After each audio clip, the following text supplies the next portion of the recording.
Hello mga mamsi, look at that, you know. Nilinis ko po yung room niya today. As in, full clean. Kaya yan po, nakahiga na lang tong ano, kasi masyadong sikip. What are you doing?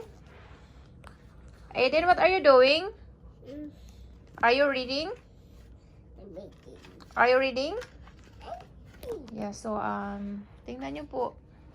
So, yan yung box niya mga mamshi, oh. Kaka-arrange ko lang siya. So, dito, lahat, ang dami niyang box.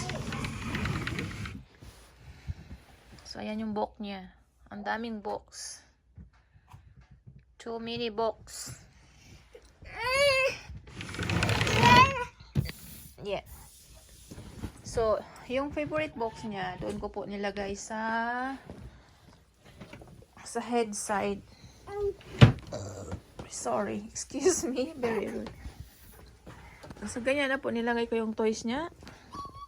Kasi umaakyat sa dito, so tinatapon niya po, diba? So, I decided to put it there. Pero meron pa rin natitira sa taas kasi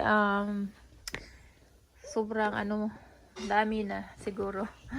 Wala nang space. So, ito po yung pinaka-favorite niya. Na toys. Over here. Ayan, favorite niya po yan, oh. Yes.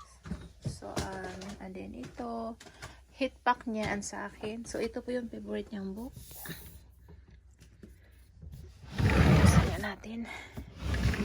So, ito yung mga favorite niyang box. Dito ko nilagay kasi dito yung head niya. So, dito ko nilagay yung ano. So, favorite niya si Bluey. Ayan, Castles. Ayan, and then George. And then C. Ayan, at saka ito, pinaka-favorite niya din na book. Ito. My first 100 weight. Yes. And then, of course, bigay to sa... Hindi ko na matandaan, pero ito, ito siya, galing sa ninang niya, Nina Iris, my first Bible, the Keepsake Bible, yes.